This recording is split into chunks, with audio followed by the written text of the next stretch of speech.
All right, folks, welcome to the video.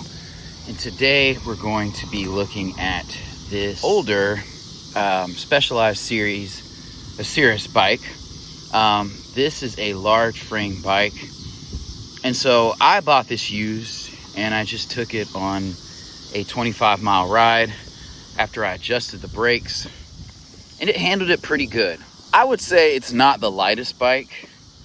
You know, to me, it does feel a little heavier, but I'm going to say this. I am a novice rider. Before I get too deep in this video, and it's not going to be long, I would highly recommend Specialized, Trek, and Giant brands if you're kind of like a novice person. So coming out of childhood, Huffy, Roadmaster, even Mongoose, and that's a nice butterfly. And what's the other brand? Schwinn. They're just not up to the task. Like, the components are just a little bit cheaper, and I think they have some hit or miss models, especially Schwinn. This Sirrus bike is not bad at all. Again, I bought it used. I think you can find some of their new bikes on clearance, honestly, for like $400. I think when this one came out, maybe it was like $600 back in the day. This one does not have disc brakes. My next bike will be a road bike with disc brakes, probably a Giant. I'm not going to go too hard. I don't ride too hard. But one thing I will say is that, like, it shifted well. I didn't oil it up, grease it up. That probably wasn't smart. I think these are the standard pedals for it. Got the Shimano Altus going. And again, it's not the lightest bike. And I don't mind the linear brakes. I really don't mind those. I think if you're not a hardcore rider, they'll do just fine. They stop very well. I'm not like riding in all-weather rain all the time. I don't live in Seattle. I like the color of the bike. It steers pretty well, so I like that. One of the drawbacks about it is the seat. The seat sucks. Even if you're a novice rider, you definitely want to get one padded shorts, because if you're going on rides like I do that are like, you know, over 20 miles, like, this seat is going to hurt. I did it today. I will not do it again. I am going to get a more comfortable seat and some padded shorts just to ride out. Like, this is not like a speed bike. You are sitting a little bit more upright. And I would say if you're 6'1" or 6'2", like, this bike isn't too small for me, but I would say if you can find one, get an extra large if you're that height or taller. This is not bad. I do like the quick release wheels here. I like that it's kind of blacked out. I do need to clean it. These tires are nice. Another thing I would say is definitely wear a helmet.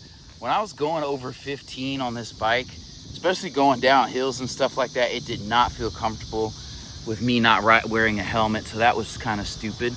But I will say I like the quick release here. I would like to have a quick release stem here for the seat, if that's what you call it. But yeah, all in all, this is a good kind of novice, you know, bike that you can ride around. Probably sub 20 miles. You know, I think once you start getting above 20, you might as well get a road bike. I'm just getting back into it. I don't know how busy I'm going to be. It's starting to be fall, so I want to ride a little bit more. But I think the seat and some padded shorts will serve me well, and maybe just a full kit. Like, even on a bike like this, like, it's definitely more comfortable. Even when I was riding this bike, I could feel the wind catching my clothes a little bit, and then I was riding into the wind at one time, and that was just not fun. So, you know, I think you should buy a kit earlier than you think. Here's what the shifters look like. These are easy to use. Like, I had an old Schwinn that had the twisty shifters, and these are way better. Like, they're quick. You know, my chain never popped off. This ground's a little soft, and I do need another rubber piece for this bike's kickstand. But all in all, I mean, this bike is good. As you can see, it's not the thinnest bike in here. You know, I don't think my next bike will be carbon, because it'll probably be a used road bike with disc brakes. And then we'll go for the $2,500 used bike. That could potentially be carbon. I don't know if you can get it at that price. But I just want to come on here and say, all in all, this is a good bike. But if you get it, I would definitely, you know, change the post, change the seat, get padded shorts. I haven't used this yet. Definitely make sure you adjust the brakes. These linear brakes are pretty easy to adjust, or you can go to a local bike shop and tune up the bike. I think if you pay a couple $100s for a bike, it's worth going to a bike shop to tune it up. And it could be, you know, expensive. I don't know, maybe $75. I don't know what the going rate is.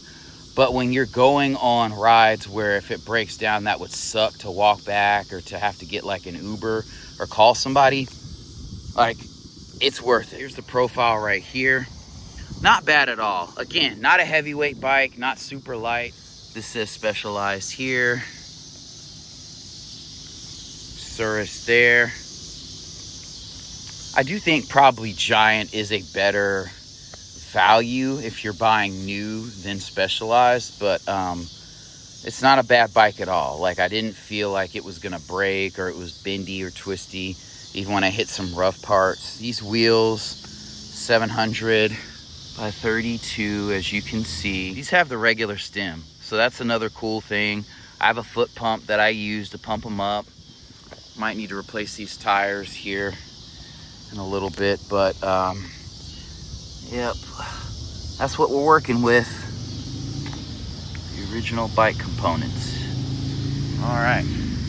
And these grips, I will say, last thing, are not like the most comfortable.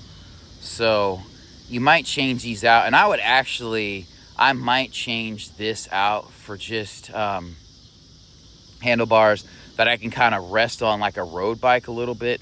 I think that would make it a good transitional bike before I get a road bike. I need to tighten this up, obviously. If you are transitioning from kid bikes and you're an adult now and you want to get into some novice cycling, like, these bikes are not comfortable. I'm happy that this is a hybrid bike that does not have any sort of suspension or anything like that, because you lose power with that.